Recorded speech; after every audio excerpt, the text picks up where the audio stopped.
ओम तत्सत ब्रह्माणि नमः। श्री छांदोग्योपनिषद श्री शंकराचार्य भाष्य सप्तम अध्याय षड्विंश खंड। भूमा को जानने वाले के प्राप्त होने वाले फल का वर्णन।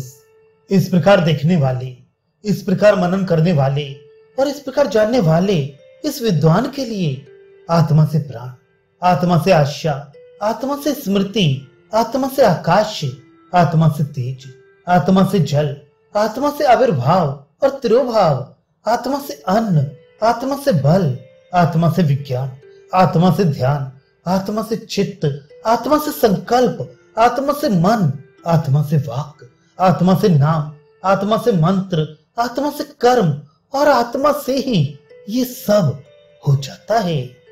तस्य हवा तस्य इत्यादि का ये तात्पर्य है कि स्वराज्य को प्राप्त हुए इस प्रकृत विद्वान के लिए सत का आत्म स्वरूप से ज्ञान होने के पूर्व प्राण से लेकर नाम पर्यंत पदार्थों की उत्पत्ति और प्रलय स्वात्मा से भिन्न सत से होती थी, किंतु अब सत का आत्मत्व ज्ञात होने पर वे अपने आत्मा से ही हो गए। इसी प्रकार विद्वान का और भी सब व्यवहार आत्मा से ही होने लगता है। तथा इस विषय में ये मंत्र है, विद्वान ना तो मृत्यु को देखता है, न रोग को और न दुखद को ही। वह विद्वान सबको आत्म रूप ही देखता है, अतः सबको प्राप्त हो जाता है। वह एक होता है, फिर वही 3, 5, 7 और 9 रूप हो जाता है। फिर वही 11 कहा गया है, तथा वही 100, 10, 1 सहस्त्र और 20 भी होता है। आहार शुद्धि, विषय उपलब्धि रूप विज्ञान की शुद्धि होने पर अंतःकरण की शुद्धि होती है। अंतःकरण की शुद्धि होने पर निश्चल स्मृति होती है, तथा स्मृति की प्राप्ति होने पर संपूर्ण ग्रंथियों की निवृत्ति हो जाती है। इस प्रकार जिनकी वासनाएं क्षीण हो गई थी, उन नारद जी को भगवान सनत कुमार ने अज्ञान अंधकार का पार दिखलाया। उन सनत कुमार जी को स्कंद ऐसा कहते हैं। इस विषय में ये श्लोक मंत्र भी है।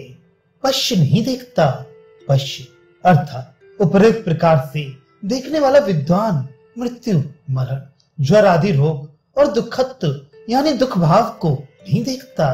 वह पश्य विद्वान सभी को देखता है, अर्थात सबको आत्म रूपी देखता है। इसी से वो सबको सब प्रकार प्राप्त होता है।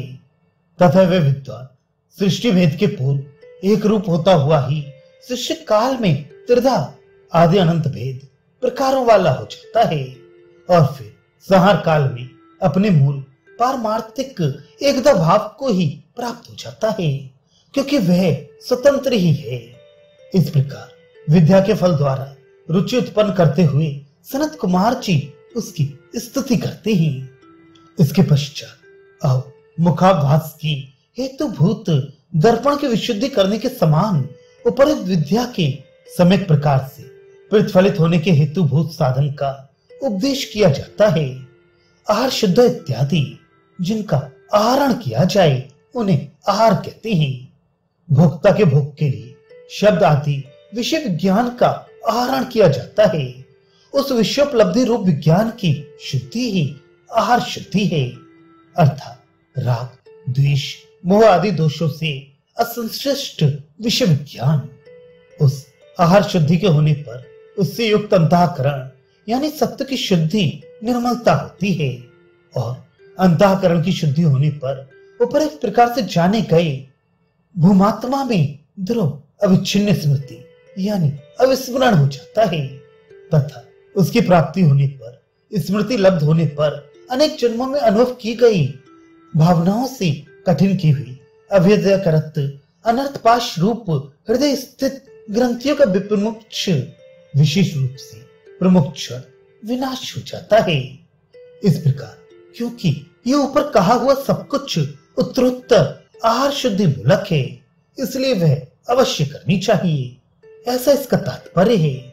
शास्त्र के संपूर्ण अभिप्राय को सम्यक प्रकार से कहकर श्रुति आख्यायिका का उपसंहार करती है।